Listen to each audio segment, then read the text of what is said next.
noticed that I had a missed call, and I was like, oh my gosh, this is from 3 Arts. What's gonna happen? It was Esther, and I was like, okay, let me call her right now. And I thought, she's calling to tell me personally I didn't get it. I said, maybe she'll say you got an honorable mention. This might be a great thing, or I don't know, maybe they have a question. The only reason why an executive director would call me is if I won something or there was a problem with my application. When she was like, I have good news, I just started crying. My stomach dropped. I did not expect it.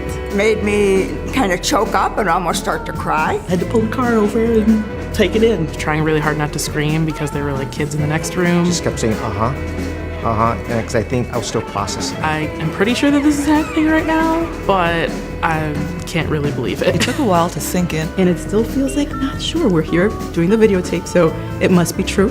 To receive such a great honor was kind of a numb feeling. I feel that it's a culmination of a lifetime. It was extremely meaningful. I felt really honored. I felt really humbled. It was really incredible. It was amazing.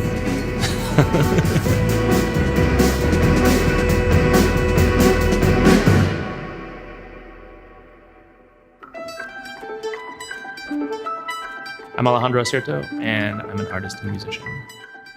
A lot of the work that I make recognizes my history as a musician by being focused on the breath. The breath for me is a way to understand presence.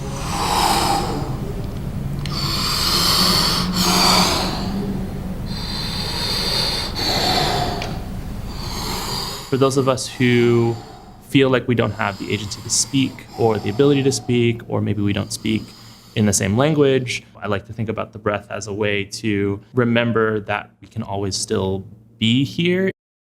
There's a couple of different ways that I'm sort of tackling the breath. One branch of this is to really think about archives. I want to remake the history that I've learned. Part of the work that I do with archives has to deal with re-imaging myself and my ancestors who've been subjected to all of this injustice, to see if there are openings that we can pry open a little bit more to sort of like let that light shine through. And then the other chunk is this sort of literalizing the breath in large objects. I like to make work that allows me to imagine what it would be like to not be historically marginalized. For me, it becomes a really important tool that allows me to imagine what it could be like otherwise. Tirza Evan, experimental video documentary maker. I work with video, single channel video to installation and sometimes interactive video. So it's video that meets digital and is kind of fractured by it.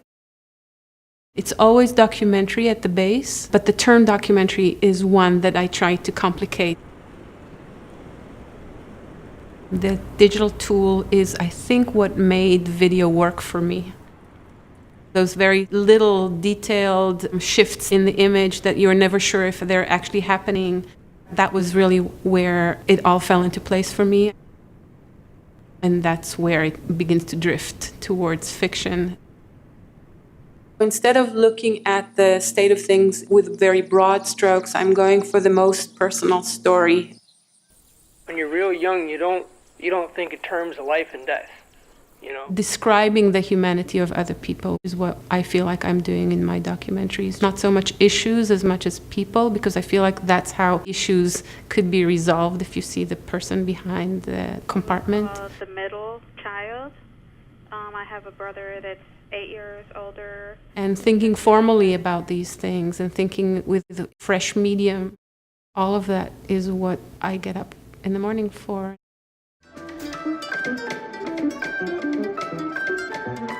Ariel Frost, and I'm a musician. The main thing that I do is I make music with awesome kids. I run an after-school youth orchestra program called Shift Englewood. 2/3 of every concert that we play is music that we have written ourselves. One of the amazing things about that is like a student with basically no experience on the violin has musical ideas and they're able to express those even if all they can do is play open strings. I had a student who said that their day was boring and they just played one, like their lowest open string really, really long and soft. And that was like their third time holding a violin.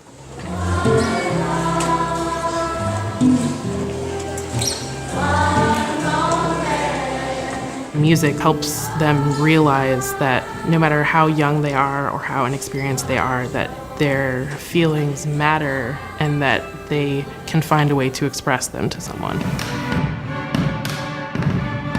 I have so many students that are being told constantly that, where they're from or what their families look like are not what success looks like.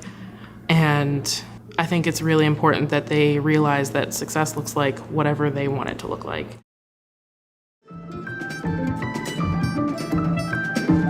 Mabel Kwan, pianist. I did not ask to play the piano, but eventually, once I started to hear all the things that it could do, I started to really like keyboard instruments. If you come hear me play the piano, it might sound like what you picture or it might not. In addition to taking lessons, my dad would take me to a lot of classical live performances. So a thing that I think a lot about is the concert format. It needs a sense of play and tension. What I'm looking for is sort of a balance between the two. I think art is about progress, so we have to keep trying new things. It's very valuable to go back and listen to the Beethoven bagatelles and to, practice Bach and play Mozart, but if you're going to have progress, you have to keep trying new things, and it has to be in the context of the time that you're living in and with the people around you. I think that's why I play new music.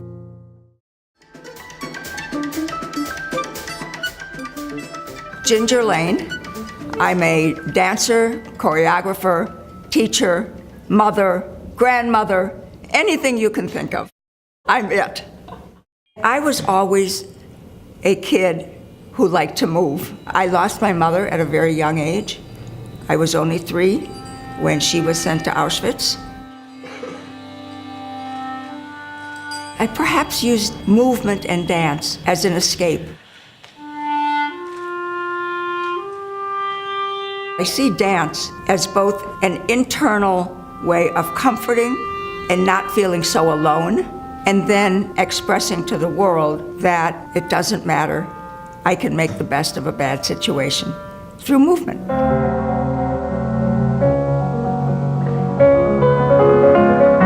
Physically integrated dance doesn't have the traditional thinking that dance was only for that perfect body.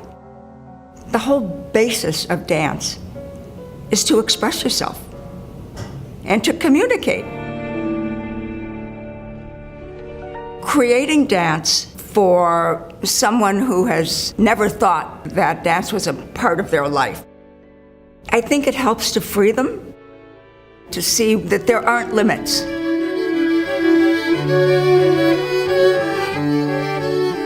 It's also very eye-opening for the professional dancers to work with dancers who have disabilities. There are possibilities they have not explored before.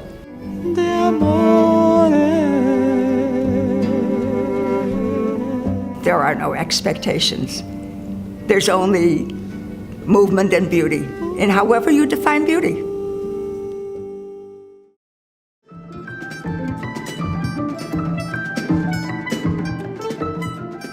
My name is Will Liverman, and I'm an opera singer. I grew up with a very strong gospel background, and my parents got me started in piano at an early age. Gotta find a handful of bucks somewhere, gotta shine my shoes and slick my hair. The first opera that I saw, it was really quite meaningful for me. I mean, to be honest, okay, I dozed off like through most of it. But I woke up when I heard the Ride of the Valkyries theme, that dun bum ba dun dun bum bum ba dun dun. And it was sort of cool because I had grown up like thinking that that was always from a cartoon. And my teacher's like, no, silly, the opera came first. And I was like, wait a minute, the cartoon stole this from the opera? Like, how cool is that?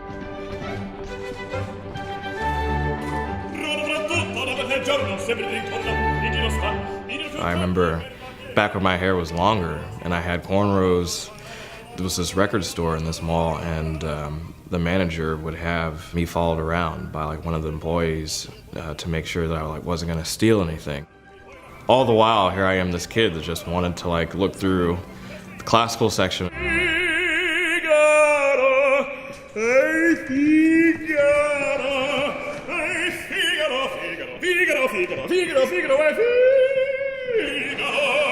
The arts is something that can really bring people together.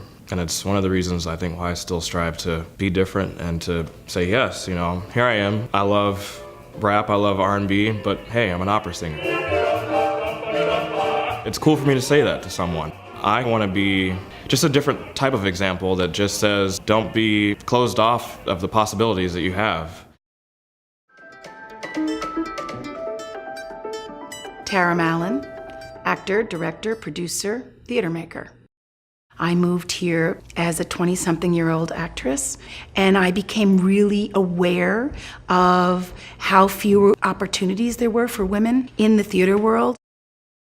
That's why I started Rivendell. I wanted to make sure that I was working on productions that were meaningful and not some cookie-cutter role, but I also really wanted to make sure that other women had the chance to work. If you don't have the opportunity to work, how do you get good?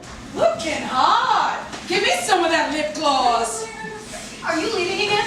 When should I run errands, Lucia? Between jobs or after I dance with the prince at the ball?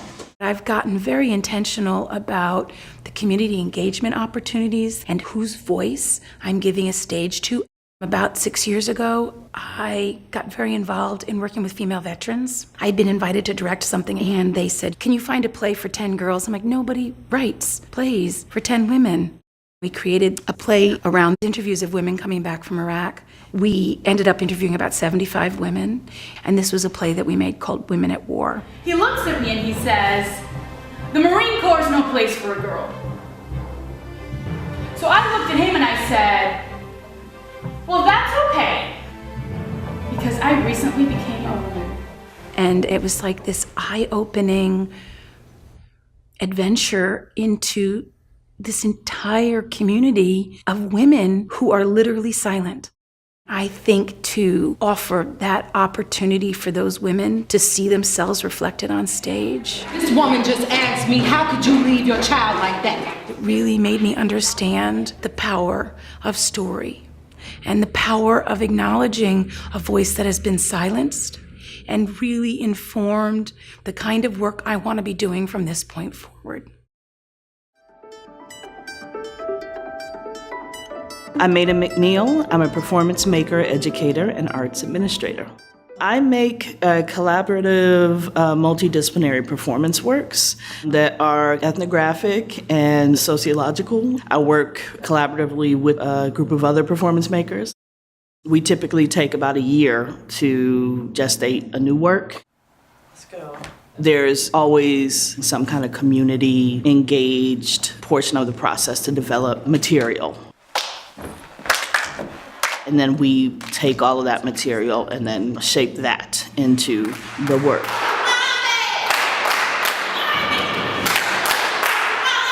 I've always been really concerned with communities and with people gathering in groups to think about things. As a person of color, I feel an obligation to help make visible all of the richness that is in those communities that a lot of people don't see. For me, I think collaboration is about something more than just the act of like making stuff with people together. Like, it's teaching you to live better with people, which is something I think we all need. And we need to constantly practice that.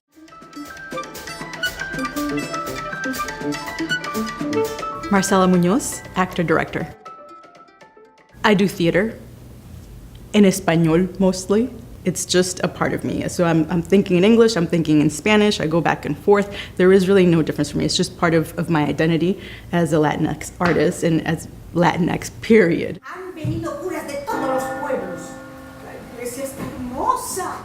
I love that energy of working with other actors, working with other artists, and showing their talent, directing them and fitting them into a particular vision, and then to put it out in front of an audience and get their response. One of the most beautiful experiences that I've had is when people come to me after the show and they say, I understood it. And what they mean is they understood it in their skin. Theater absolutely is a universal language. And especially nowadays when there's so much of a question of what is America and who are Americans and what is the language of America. And I don't think there is one particular language. We can speak all of them. They all fit in here.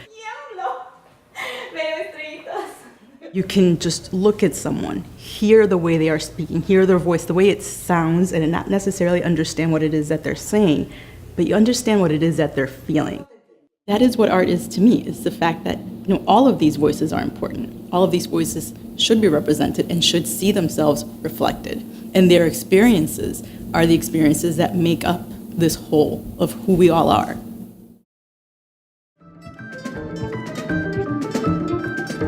Juan Carlos Perez, interdisciplinary artist and visual arts instructor.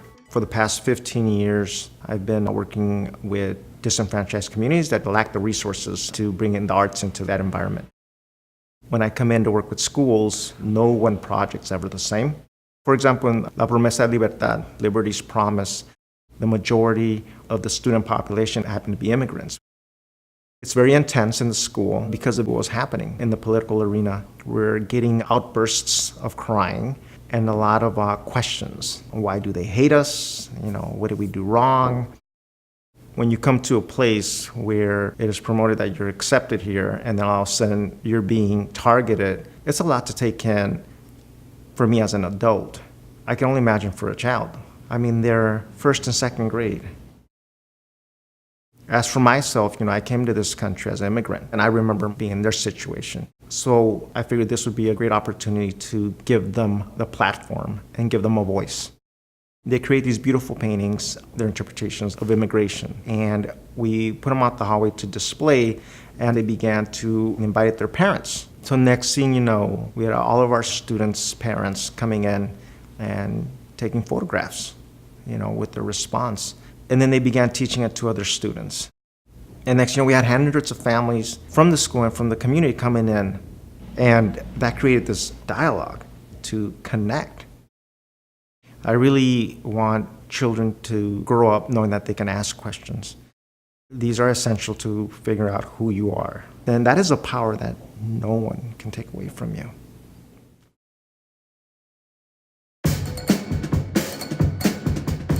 Chicago, it's a place that's welcomed me.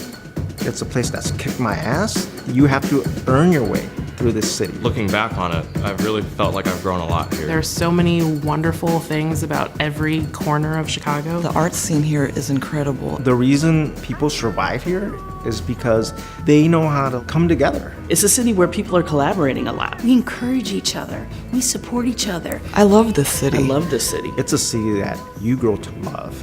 And when you grow to love, that's forever. The Three Arts Award is acknowledgement, acceptance, an opportunity to continue to grow. The Three Arts Award recognizes a whole field of people who are working within arts and cultural production that may not always get the recognition they deserve. We're in an interesting time where Three Arts has already been doing the work, and I think some of the world is beginning to catch up. Art brings people together in a way that not a whole lot of other things do. There is an effort to stomp down on the tremendous variety of humanity that exists in this country and in this world, and we can't let that happen. I really want to commit myself and my resources to making America be the kind of country I want my daughter to grow up in. Everything that I believe in is under attack these days. Our role is to protect cultural output. Making art today is a critical part of that effort because it's our way of speaking truth to power.